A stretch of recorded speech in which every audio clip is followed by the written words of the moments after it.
long day, I got a lot to say. It feels like I'm carrying a 2-ton weight. I go to see a friend. Hello, I'm Monsignor Patrick Winslow. And I am Father Matthew Cowth. And we are speaking from the Rooftop, a podcast brought to you by 10 Books, in which we invite you to join our conversation out here in the open air, where we look out upon the world around us from the rooftop of the church and share with you what we see. Makes me wanna scream from the rooftop to the street till I know. Well, hello. You know what I was thinking about? What's that? How people relate to the saints. In particular, how they use the example of the saints in their lives. I mean, clearly, we look to them for inspiration. We find the saints that capture our imagination or whose amazing or fantastic stories. But when we try to learn from them to shape and form our own lives, how well, how successful, how unsuccessfully do we do that? And I was having a conversation, you were there, with a priest friend. We were talking about the priesthood, and one of the things he was mentioning after celebrating 25 years of the priesthood was how, after 25 years, he realizes that there is no one manifestation of the ordained priest. Rather, the priesthood of Christ is transmitted through men, and how that man lives in accord with that priesthood is going to have different hues and colors and personalities and particulars. But it made me start thinking about the same thing relative to just everybody living their own vocational path and looking not to just one model of something, you know, and how often do we look to the saints and we say, I want to be like that. And then we try to put it on in the sense that we try to do what they did. And that, are we not kind of doing the wrong thing there to some degree? On the one hand, you want to imitate the lives of the saints. On the other hand, you also have to be yourself. Mm-hmm. So how do we walk that path in learning from the saints and being formed? I'll pause here because I think I'm kind of propping up the question well enough. But I think you and I both have some thoughts on the matter. No, I think it's a great question. And being in seminary formation, you see it pretty consistently every year because the men come to seminary and sometimes they have a saint that they have saddled up next to, and sometimes saints find them, and sometimes they read a book and they say, that's it, and I will do that. Take, for example, Edith Stein, who was, before she became a Catholic, she was in a rainy day and was reading the life of Saint Teresa of Avila, and she put it down and said, that's truth.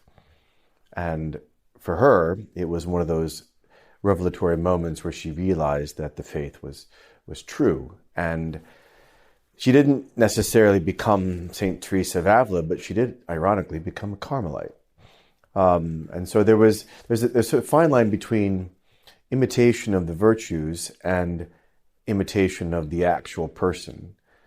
And so I think that one thing that I say to the men, and I think I say to myself a lot, is that similitude for St. Thomas Aquinas is a cause of love. In other words, any kind of likeness is one of the things that causes love in us. There's several things that he speaks about relative to the nature of what causes love in us, what causes us to love anything. And one of them is just a likeness. And so sometimes when we have the first buddings of a friendship, it happens across those moments where we speak about something with a budding friendship and you look at the person and you say, you too? Like, you see this too? And that likeness of mind is a cause of some kind of a bond between you. But then there's also the kind of likeness that you wish you would have and you don't have. That causes us to love some of the saints. We see them doing something we wish that we could do, and I want to be like that. And I think that our priest friend, one of his comments that day was very specific to the diocesan priesthood and the way in which it's a bit difficult because St. John Vianney is held up as the model of the priesthood, which is great and beautiful, but it's also a bit of an aberration the way St. John Vianney lived, only because he lived a solitary life. And so guys usually will read the life of the Curé of Ars and put some hot potatoes in their pockets to eat for the whole day and try to attain sanctity in the way that he was. But he was John Vianney, and the specificity with which sanctity played out in him. Right, exactly. And I think that it's not just for a seminarian, it's for the average lay faithful who are inspired by these saints, and they say, well, Padre Pio slept, on rocks, or Padre Pio didn't eat anything for days. So that's what I have to do in order to have this similarity, as you say, the similitude, to have the similarity that I want, that I see in them. And we can have a conversation a little bit about, as you would say, with the virtue and habitus, that practicing something so that it becomes a part of us. But from the outset, you don't attain the interior reality by merely putting on the exterior one. Right. And in fact, you could really exacerbate a problem.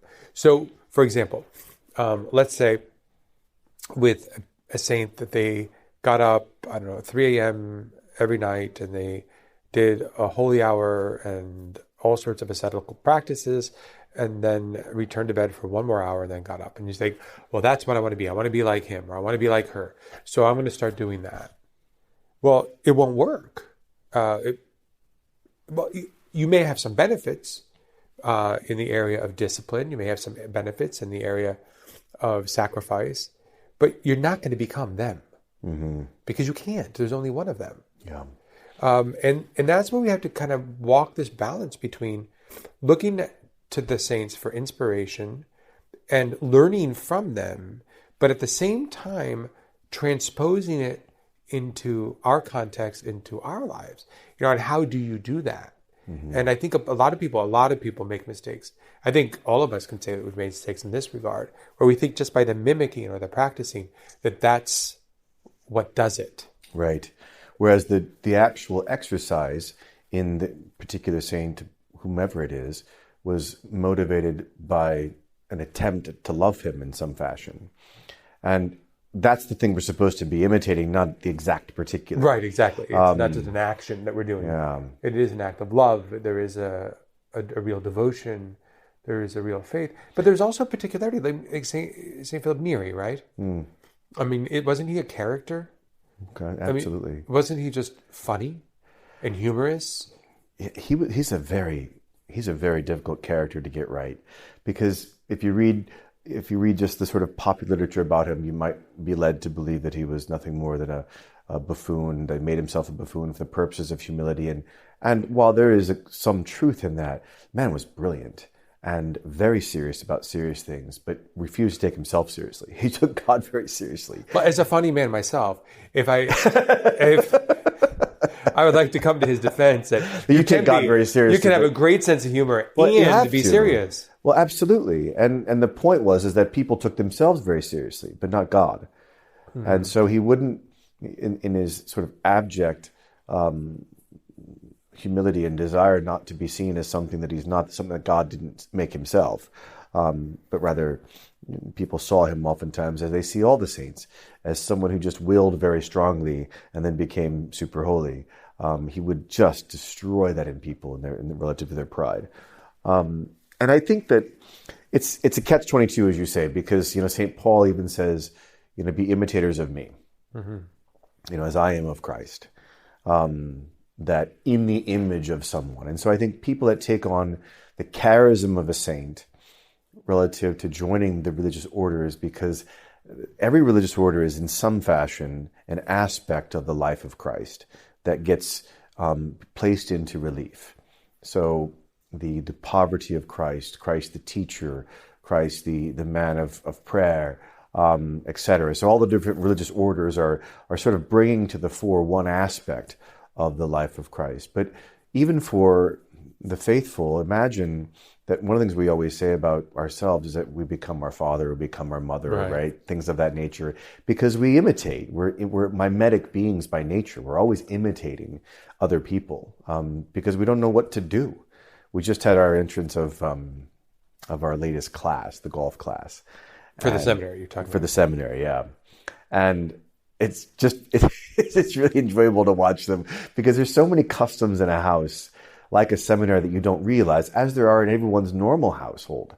Things that people that live there know exactly what to do and how to do it. But if you're not from there, you don't know what the culture is like and what this bell means and that knock means and how to make this sign here and this gesture there.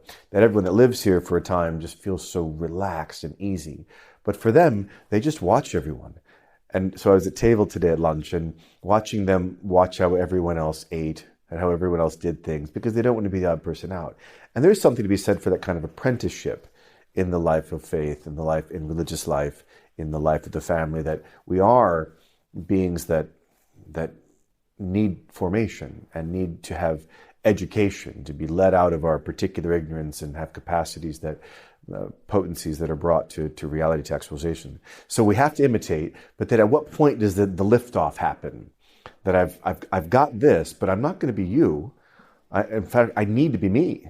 And what does that mean relative to being the creative person and the sort of the unique person that God has desired you to imitate Christ in this fashion? Because no one is going to be the same imitation, the same similitude of Christ as you are. And so if you're only being someone else, the world is at a loss. It doesn't get to see what Christ could be making out of you. And the reality is, if you're not trying to be you, then ultimately there is falsity. Yeah. Right? If you're simply trying to mimic, even with holy intention and with holy effect, there's a fundamental problem that it's not you. Mm-hmm. Where the whole thing ultimately has to be true and authentic. And the question is, how do you practice these tools, these aids that the saints have held out for us throughout the ages, and apply them into our circumstance, into our person, and into our personality, into our moment in history, such that they have a similar effect, but allow you to become more yourself insofar as you're becoming that whom God has created. Maybe one way to ask the question I could ask you is who is a saint that you have attempted to imitate? Who is a saint that you admire, that you wanted to be like, and how did it actually take shape? I would say that Mother Teresa is certainly one of them. I was going to say that because I've heard you use her so many times in the course of our friendship. Mother Teresa is certainly one of them, and it's interesting because she's not one of these saints where there's a lot to read. Right. Just a few simple words of hers, and they have a way of kind of piercing to the heart of something. Mm-hmm. And then, of course, being contemporaries in history and watching her impact on the world was so compelling. Whereas ordinarily, we learn about the saints through what they themselves wrote, or what was captured about them at the time. In this case, Mother Teresa was a living example and a contemporary example, and the few poignant words in a context with which I was familiar, right? Because I lived during that time. It was so impactful that it really kind of spoke to me. At the same time, as you know, I'm close, but I haven't quite reached that same level of abandonment. Just shy and total surrender. I really can't see you in a sari. So. No, it's called a bathrobe. That's how I've translated that one. It's true though. I mean, that sense of total surrender. I don't know that I ever fell into the trap with Mother Teresa in simply mimicking with the hope that it would stick, because there wasn't a whole lot there that I'd be able to do. Mm-hmm. But there was one time,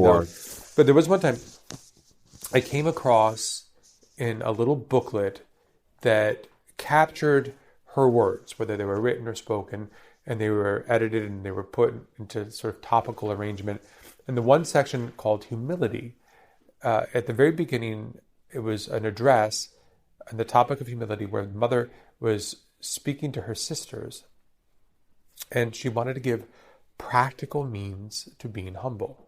And she had something like 10 or 12 points. And things were like, refrain from referring to yourself. Choose a harder option. Surrender in arguments. I mean, they were like very practical daily points. And they're hard. I mean, if you pay attention to yourself, how many times you say I or me? I never say it. You never say it. No. I. Yeah, I know exactly. But when you think about it, right? So if you give yourself this, so what I did, for 1 month, I was reading these. I would read them in the morning, and I would try to affect them throughout the day. And you would realize how often you refer to yourself. Just sometimes in silly, sort of nonsensical ways, sometimes in practical ways, other times not. But it's hard. Oh, it's so hard. I had a confession one time where a priest of Opus Dei, I think it's one of their practices at times, the ascetical practices, he gave me the penance of not giving my opinion unless I'm asked for a day. And you realize how many times we can offer an opinion without being asked. Really hard. That's a good. So on this one, I tried to do all of these points, right? There was what I thought was a throwaway line. You know, you had these enumerated points, 1, 2, 3, 4. And then there was this sort of end cap of a line. It wasn't a proper point. It just simply said, God wants our poverty, not our abundance. You've used that a lot. Yeah, and it just struck me to the core because at the beginning of the month when I tried this, that line didn't mean much to me. I didn't know what she was getting after. But at the end of the month, I realized that was a summary statement of everything all the preceding practical points. Because I realized that through the course of that month, I may be doing things where I'm giving of my gifts and strengths, right? I'm studying and I'm trying to hone my academic skills because I'm in seminary. I'm helping out with this thing and that thing. But meanwhile, every day I wake up and I give myself this 12-point challenge and I fail. And at the end of the month, I'm thinking to myself, wow, I didn't do that well. And then I read again that little line, God wants our poverty and our abundance. And I thought to myself, yeah, that's what he wants from me. Yeah. Not all these grand things that I can provide, whether it's in the world of my classes and getting an A on this test or, being productive over here or whatever it may be. But it was in the daily stuff where I constantly failed, where ultimately I think he was pleased in my attempt at making an offering. I think so.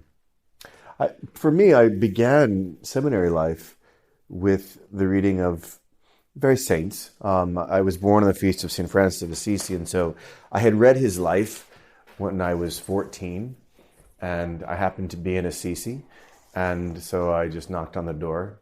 I was so fascinated by his life. I knocked on the door at the monastery in Assisi and asked to join. And the friar looked at me and asked me how old I was.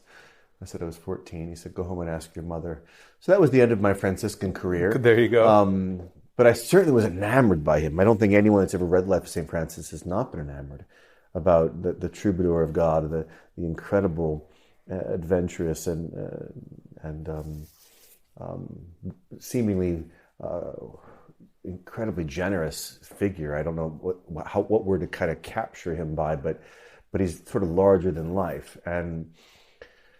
But I went on from that, and when I first went into seminary, I remember I read the Lives of the Desert Fathers. Probably wasn't the best thing for a choleric to start off with, because I got to seminary and it was so annoying to everyone. So choleric means one who's a bit of a finger wagger. Oh, that's not all that it means. That's the deficit of being a choleric. That's true. Oh, but you're very disciplined as well. That's the upside. Committed, disciplined. Yeah, willful. Bulldozers. Willful. It's true. Okay. But unfortunately, they oftentimes leave a lot of wreckage behind them. They plow through things. Right. But they make a lot of noise. And like the hounds Like in the the hounds background. here. If you So, hear if any you can hear snoring them. again. So when I got to seminary, I'm reading the lives of these desert fathers who did extraordinary penances. And I am not down on extraordinary penances. The saints have all done them, right? We're not suggesting that we can just simply get around those things. But it's one thing to just simply imitate them, another thing to be driven to them by love of God and love for souls. So when I got to seminary, I got rid of my bed, and I made a big show of it too, of course.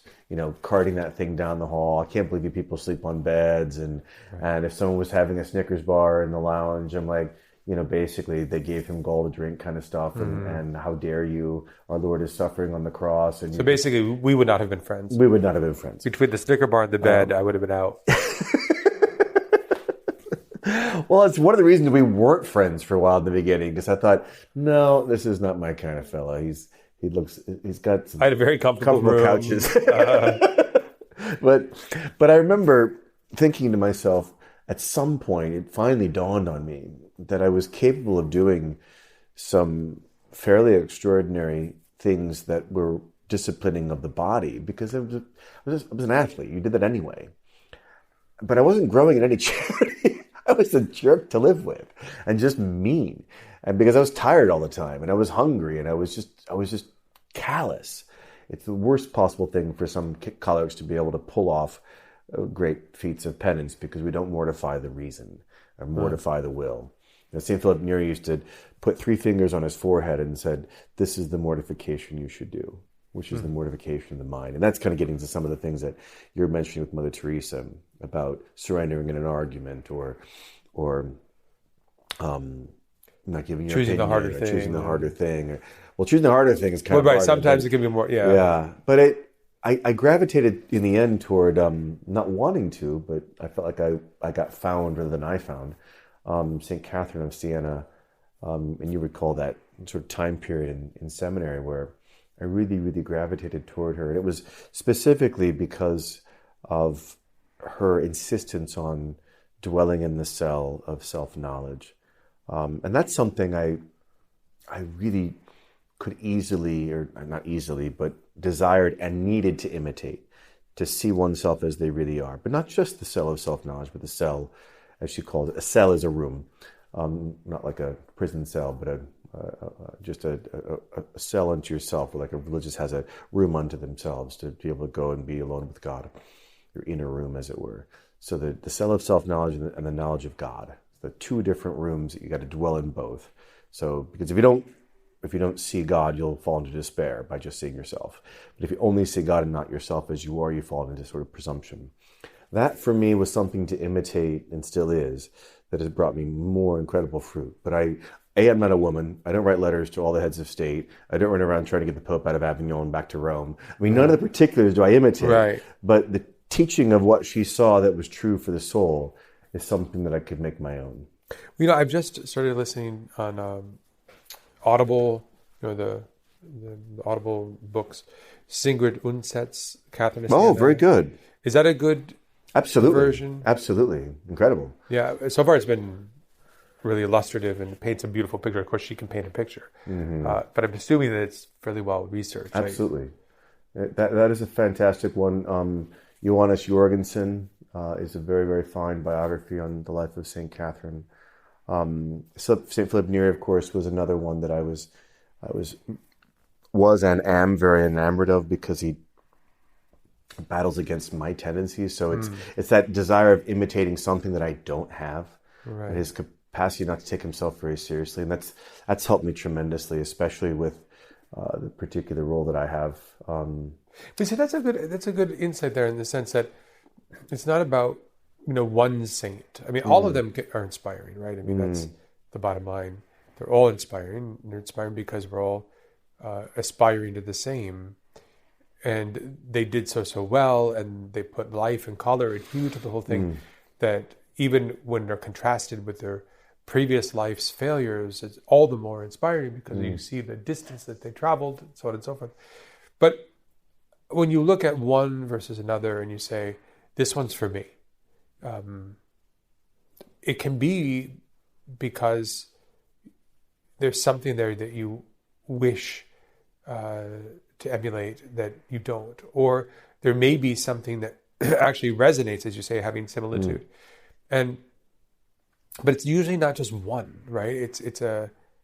There's several. Absolutely. And when you start to see that you have several, and you're appealing to the several, that may be a good sign that you're doing it correctly, in that you're not trying to put on the trappings of one saint so that you become one, that one, right? But by having multiples, what you're doing is you're using them in the best sense, the way they ought to be. And it's a bit of a prescription, if you will, sort of a spiritual tailoring to help you become yourself, to help you become more authentically that who God has called you to be. No, that's beautiful. I like that. You ever have a saint you just don't have any real connection with? Like you read about the life of a saint, like, nah, it's not for me. Yeah, pretty much any saint who liked fasting. So, no, I mean, that's a joke, obviously. Sorry for my sniffles. I have some allergies. It tends to be the season right now for me. Yeah, but there are those you resonate more with, like you're on a wavelength. And then there's sometimes there's saints you just don't, you're not on the same wavelength, you don't get it. And then at some point something shifts. And I have to say, in many ways, Catherine de Siena was that way, because, I had looked at some of her writings in the dialogue and things like that. And so many of my friends around me, almost all of them are cholerics.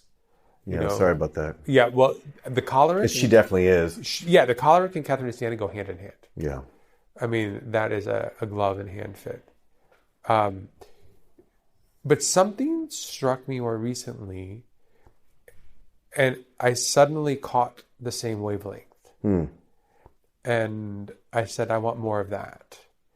And so, it's amazing how you can look at a saint at one point in your life, maybe read their writings or something about their life.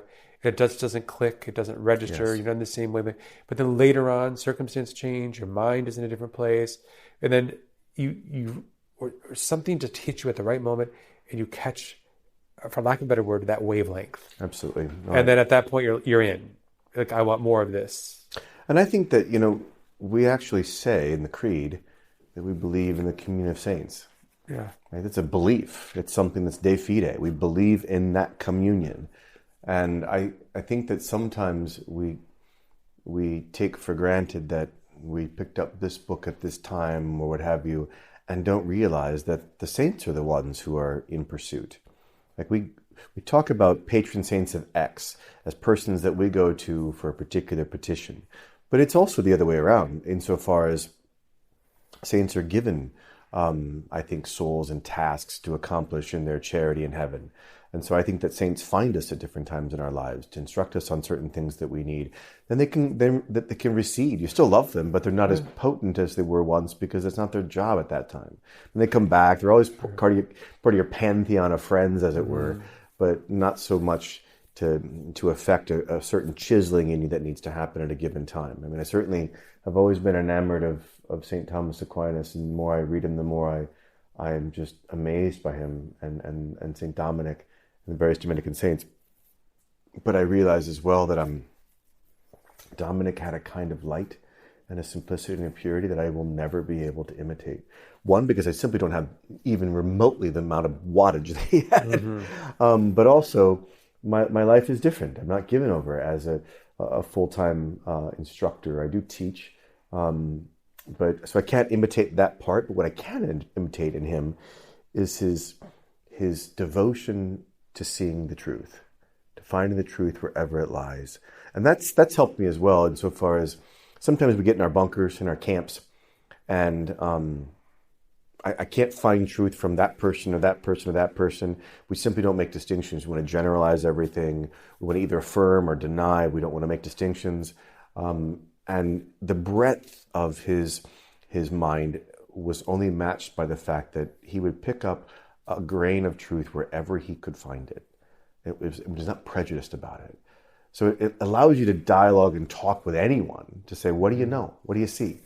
Based upon their own life, their own studies, whatever else. And you can make distinctions, and maybe you don't agree with him, but you can learn from anyone. And that's been helpful for a choleric too. Oh, I can imagine. I mean, you kind of have to learn wherever you can get it, to be quite honest. Yeah. It's a good instinct. So before we go, I'm not sure if you have anything that you want to jump on, but I will do a selfless, shameless plug, only because you brought up this topic. I didn't know it was going to be the topic, but I just wrote a book on imitation. Ah, there you go. It's called The Imitation of Saint Joseph, because you're probably all aware, those of you who read Catholic books, that the great and famous Thomas à Kempis wrote The Imitation of Christ, which of course is an absolute classic. Then various persons have attempted The Imitation of Mary, and so Tan, about a year and a half ago, asked me to write a book called The Imitation of Saint Joseph. I'm not in the caliber of those authors, both in terms of their writing capacity, but also in terms of what they could possibly see relative to their sanctity. But I took a stab at it. It was a really fun exercise for me. So it just came out. Actually, it's coming out October 4th, I think. Oh, how perfect. Yeah. Oh, that's wonderful. But I thought about that when you mentioned imitation, that's one of the things I wanted to deal with in that book in the first chapter. What do we mean by imitating someone else? So, well, I'll be looking for the reviews to decide whether or not I want to buy it. If you get 3.5 stars or better, I might throw some of my continuing ed money at that, but doubtful. Yeah, we'll see. No, actually, I did see an advanced copy. They're really handsomely done. Oh, they're nice books. Yes, they lend themselves as a devotional. That's it. It's a devotional book. It's not a study on Saint Joseph per se. It's something that it was made for the purpose of taking to the chapel and thinking about. So what I did relative to what we just mentioned is in the first part of the book, I just tried to figure out, since Joseph didn't say anything, we have no knowledge really, a whole lot of certain knowledge of Saint Joseph.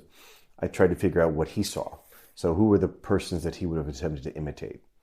And so I went through the patriarchs that he would have been familiar with, what he would have wanted to imitate, what he would have skewed relative to their failures. Since he's a just man, he would have embodied, in that sense, as a light of the patriarchs. We say that about him in the litany of Saint Joseph.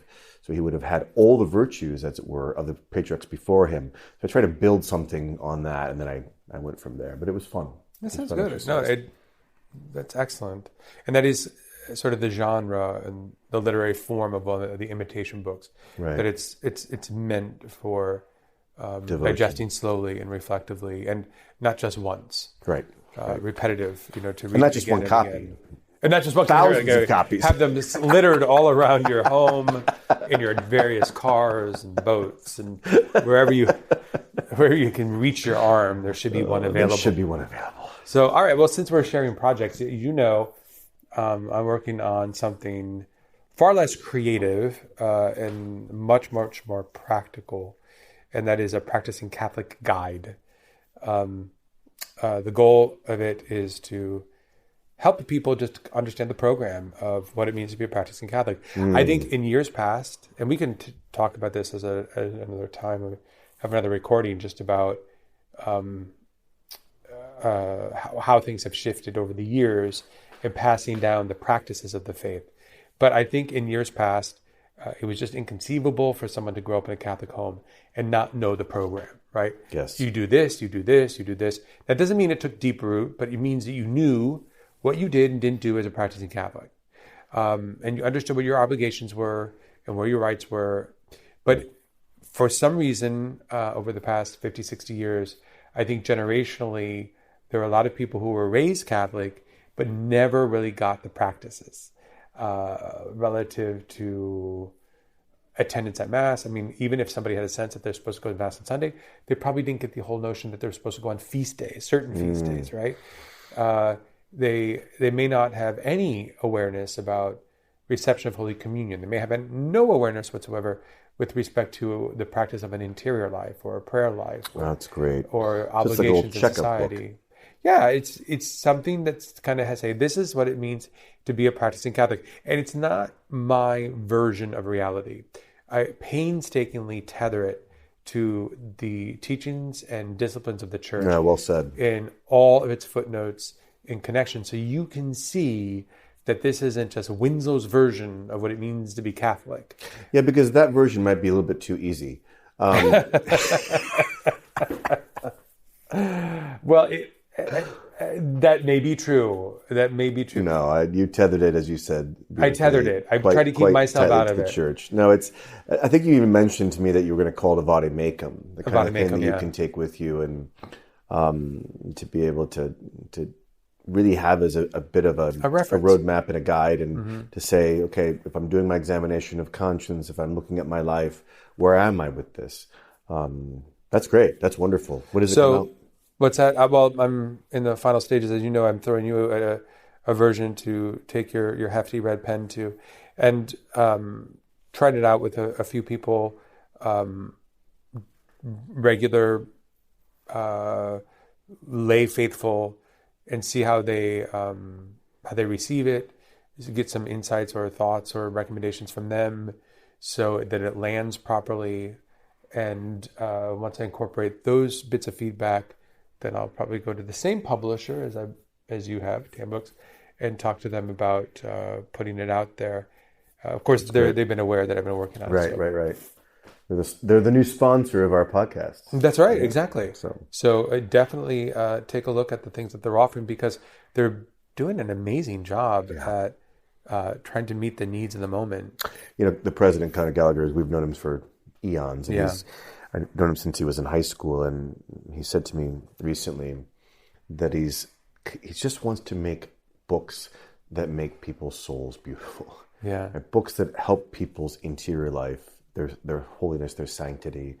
They're trying to steer away from this, that, or the other that might just be a distraction, but making sure that like the classic spiritual books and new spiritual books to just help people to grow in sanctity. I think ultimately why it's so easy for us to endorse them. Because that is what the mission is. Yeah, it's not anything much beyond that. We don't get paid to say this, by the way. We don't get paid periodly. I mean, he does have 15 children, so he does have to make a living, right? But he's a wonderful man, wonderful, beautiful. But aside family. from his own personal tribe that he has to feed, he and the company is doing amazing things relative to helping people today. So with that, I think we're going to call it a day. We'll call it a day. God bless you all, and we'll talk to you soon. Very good. Makes me wanna scream from the rooftop to the screen. Thanks for listening to this episode of From the Rooftop. For updates about new episodes, special guests, and exclusive deals for From the Rooftop listeners, sign up at rooftop.podcast.com. And remember, for more great ways to deepen your faith, check out all the spiritual resources available at tanbooks.com.